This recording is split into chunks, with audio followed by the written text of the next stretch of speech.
In the quiet village of Ago, there lived a woman named Ago. Life had not been kind to her. She had loved once, deeply, only for death to snatch her husband away, leaving her alone with their only son, Afula. Afula was not just her son, he was her everything, her joy, her pride, the reason she woke up every morning and pushed through the hardships of life. She worked tirelessly, taking up menial jobs, pounding cassava till her hands blistered, just so he could have a good education. And he never disappointed her. Afula was intelligent, kind, and strikingly handsome. But perhaps he was too trusting. Afula had a best friend, Jday. They had met in the university, shared meals, dreams, and laughter. To Afula, Jday was like a brother. But to Jday, Afula was a shadow that always outshined him. Jday had everything a man could want, yet his heart knew no contentment. If you bought a new pair of shoes, he wanted them. If you got a job, he would find a way to get a better one. And when Afula and Jday both got jobs at a prestigious architecture company owned by a powerful CEO, Jday set his eyes on something bigger: Chioma, the CEO's daughter. Chioma was beautiful, intelligent, and kind. To Jday, marrying her meant power, wealth, and control. But there was just one problem. Chioma barely noticed him. So Jday, ever the schemer, went to Afula. "My brother, you know Chioma listens to you. Help me talk to her, please. You know how much I like this girl." He pleaded, his voice dripping with desperation. Afula hesitated. "Jday, I have told you, if you like her, go and talk to her yourself." Jiday's face darkened. "So you won't help me?" Afula sighed deeply. "Fine, I'll try." But fate had other plans. When Afula approached Chioma, expecting to deliver Jiday's message, he was met with a confession he never saw coming. "I have always liked you, Afam," she said, her voice barely above a whisper. "I thought you knew. I have given you so many signs, but you seem not to get them." Afula was stunned. "Chioma, I came to talk to you about my friend Jday." "I don't care about Jday," she interrupted, her eyes filled with emotions too strong to hide. "It's you that I want." Afula left that conversation shaking. He had never seen this coming.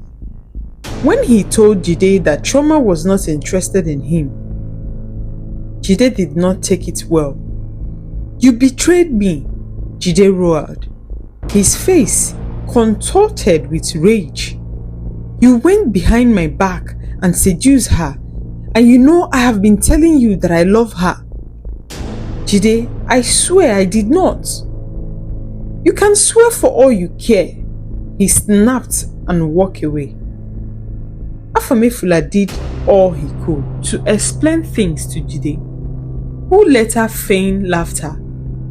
"Since it's you she wants to be with, I am not angry anymore. It's alright, you can go ahead and be with her." Afula, thinking everything was fine, went ahead to ask Chioma out officially. That was how the relationship between Chioma and Afula sparked up.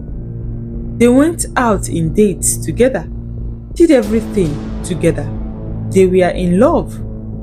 One day, Chioma visited their home and Jday couldn't hold it anymore.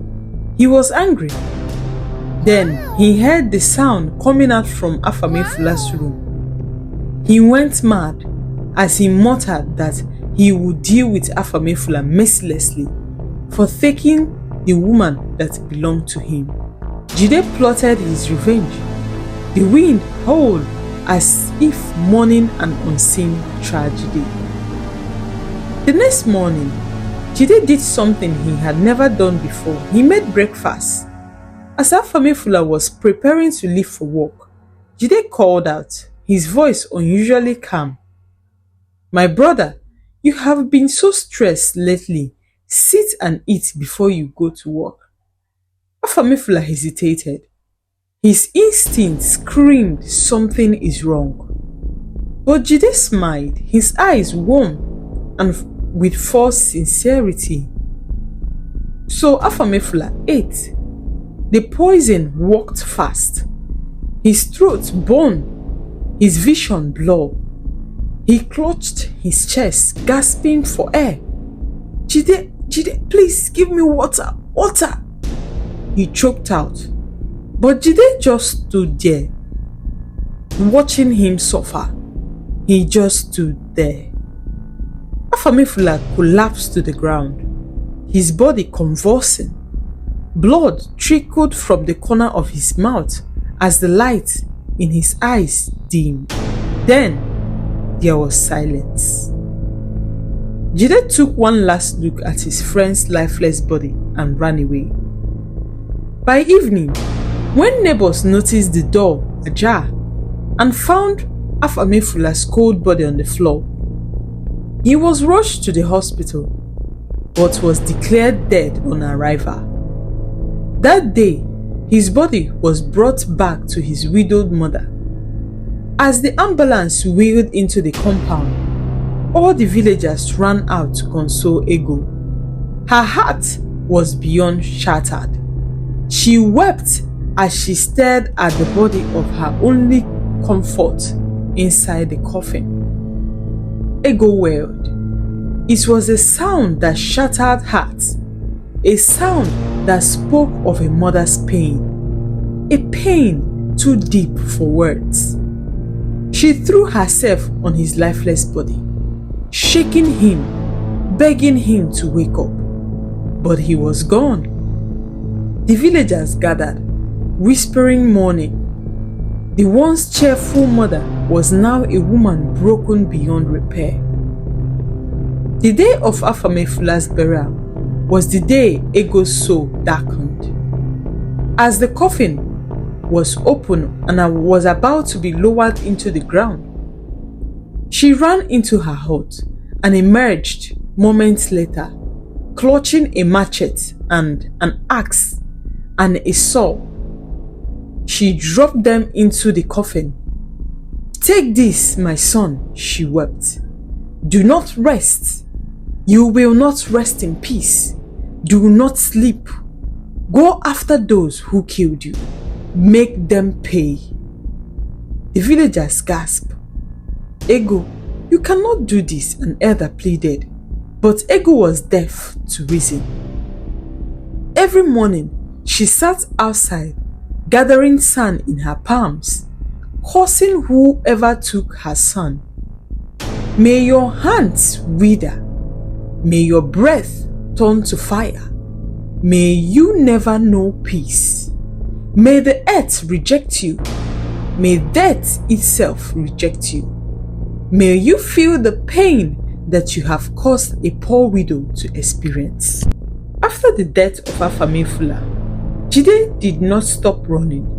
His legs carried him through the street past startled onlookers.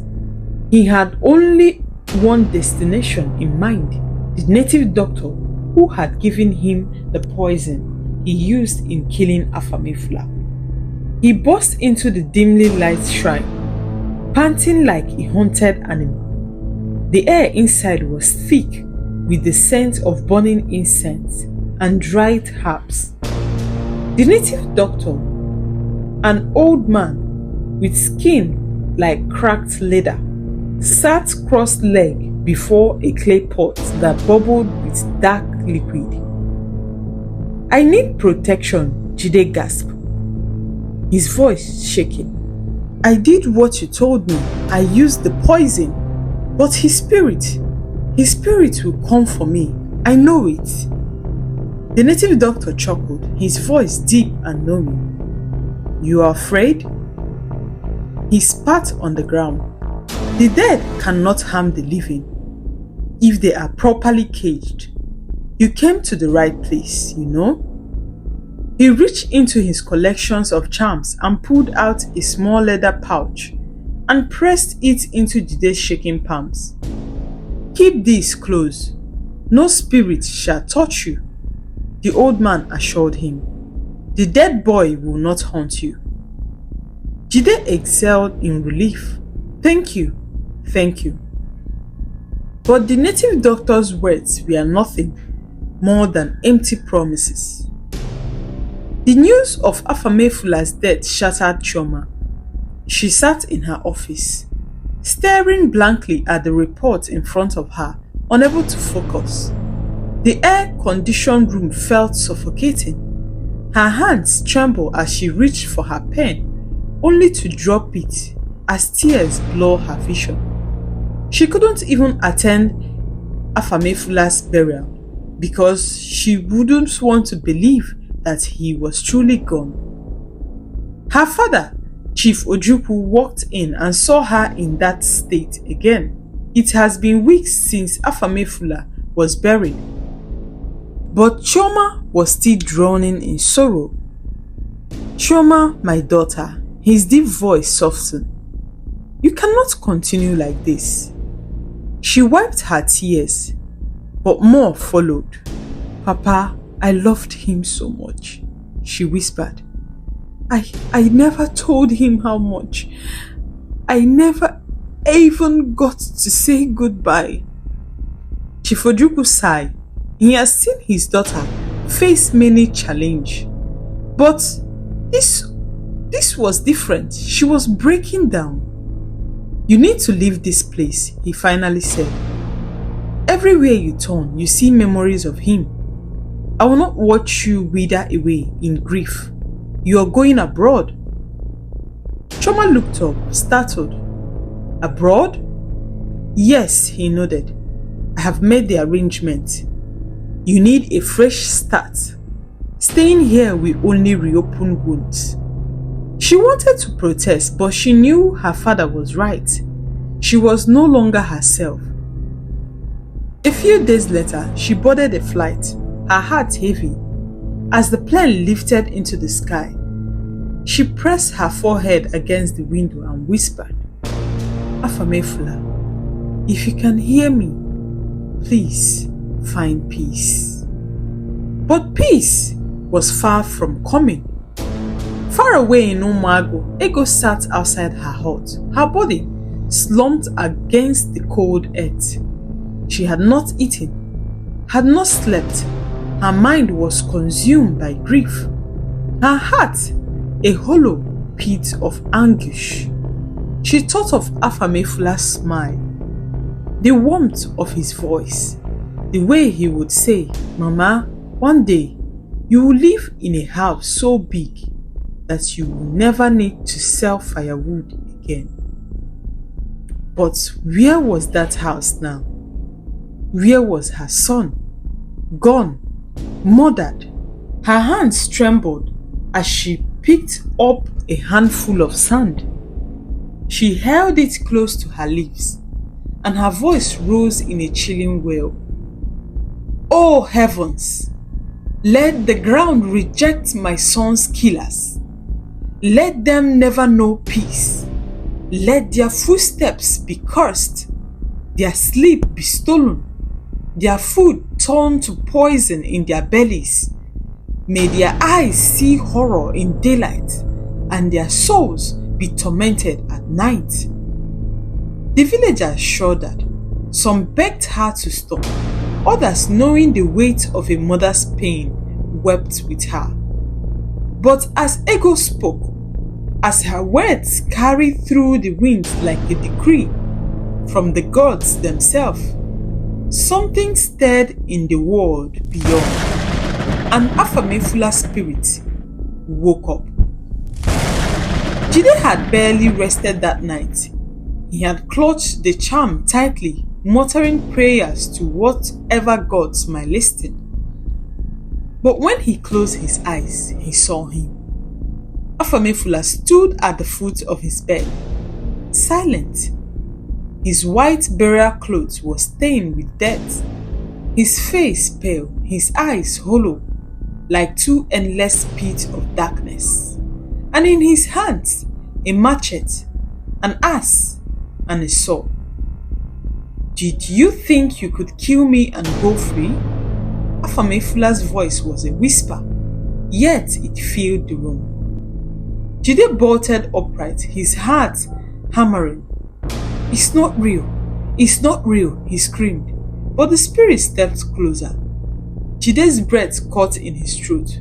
He reached for the charm, pressing it against his chest. "The native doctor said you can't touch me." Afamefula's lips coiled into a cold smile. "Then go to him," he said. And just with that, he vanished.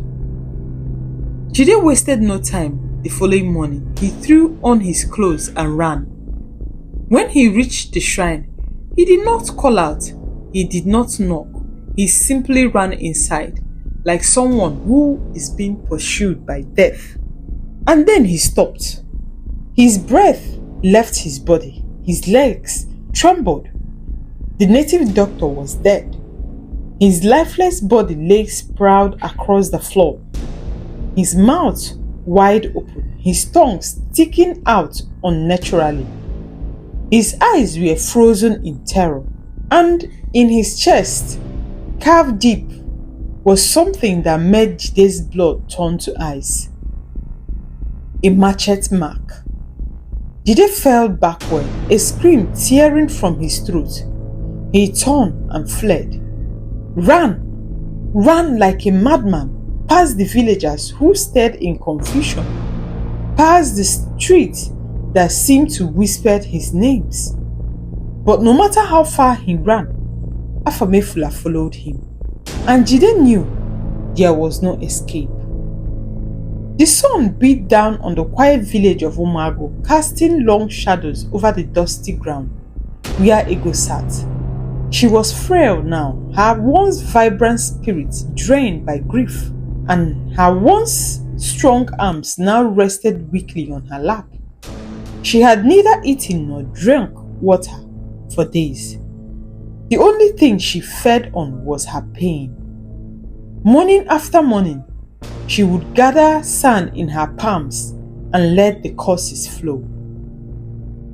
"Let the murderer of my son know no rest. Let his days be filled with horror. Let his body rot while he still breathes." The villagers were terrified. Some begged her to stop, fearing that her words carried power. Others avoided her completely, whispering that she was losing her mind out of grief. One morning, the village priest came to see her. He had heard of her suffering and could no longer stay away. "Ego, my daughter," he called gently, but she did not respond. She only sat there, rocking back and forth, staring at nothing. The priest sighed. "You have not eaten. You have not slept. Is this how you wish to live?" She turned to him sharply, her eyes red and swollen. "How else should I live, father?" she hissed. "Tell me, where was your God when my son was poisoned?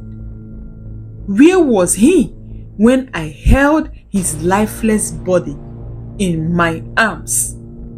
Where was he when my only joy was stolen from me?" The priest's heart ached for her. "Ego, God is God in all situations," he said gently. "Even in pain, even in loss, he is still God. We must give thanks. Even in suffering, we must give thanks." Ego let out a dry, bitter laugh. "Thanks? You want me to give thanks? My son is dead. I have nothing left. Where was God when my husband died? And now his only son is also dead. And you speak to me about things?" Her voice broke and she wept again. The priest stayed with her, but she refused to listen. She was drowning in sorrow and no words could pull her out. Meanwhile, Jday wandered the streets like a madman.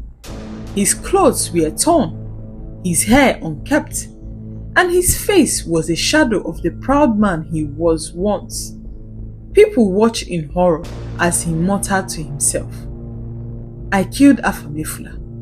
Yes, I killed him. It was me. I poisoned him.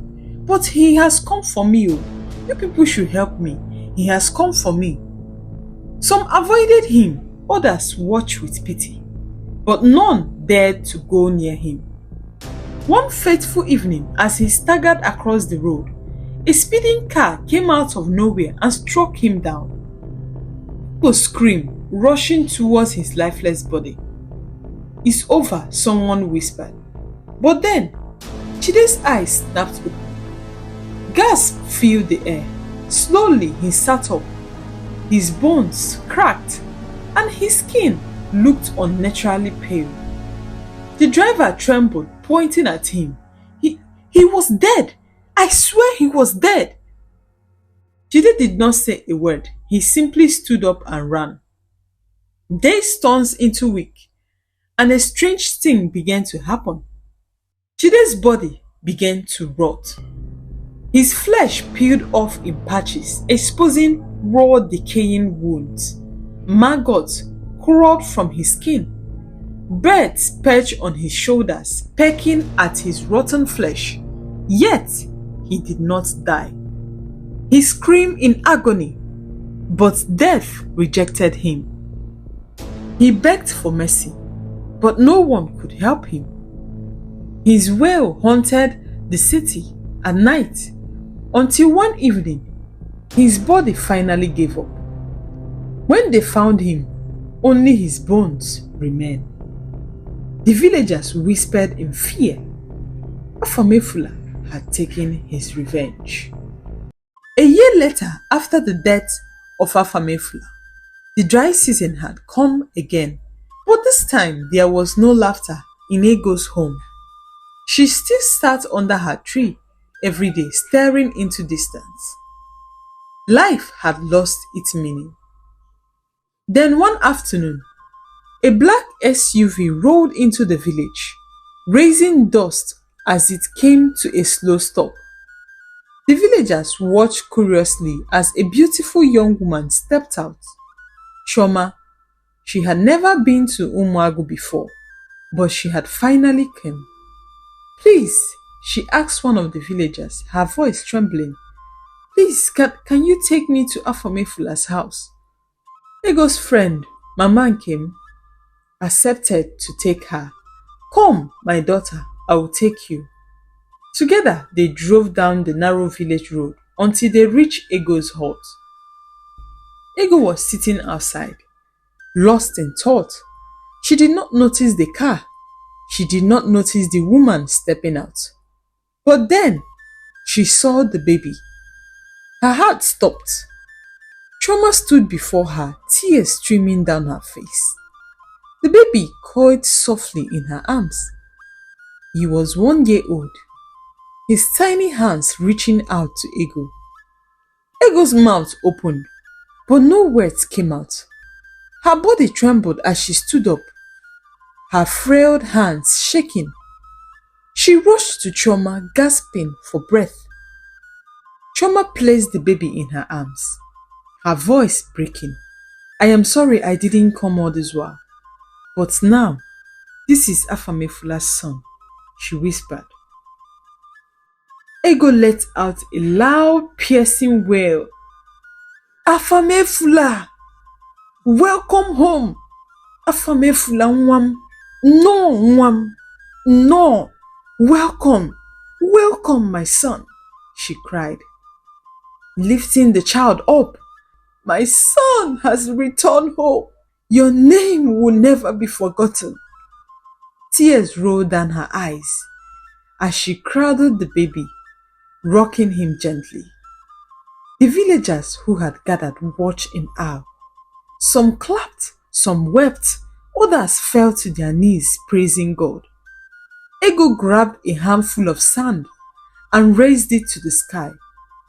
Afamefula nwam, my son, you can now rest in peace. Choma sat beside her voice shaking as she explained. I found out I was pregnant after I left abroad, Mama, she said. At first I was scared, but then Afamefula started appearing in my dreams. He told me to bring his son home. He told me you were waiting for him to return. Ego sobbed, hugging Chioma. My daughter, you have brought life back into my soul, she wept. May the gods bless you. May you never know sorrow. May this child grow to be as great as his father. The news spread like wildfire. The villagers gathered singing, dancing, and celebrating. Afamefula had returned, not in flesh, but in blood. And finally, Ego smiled again. Choma decided to stay with them for a while. She loved and took care of her like she was her own mother. She made sure she did to Ego everything that her son Afamefula would have done for her if he was alive. Thank you so much for watching. What did you learn and how did you feel about the story? What did you learn from the story? Do well to comment on the comment section so that we can interact. Don't forget to like. Thank you and God bless you.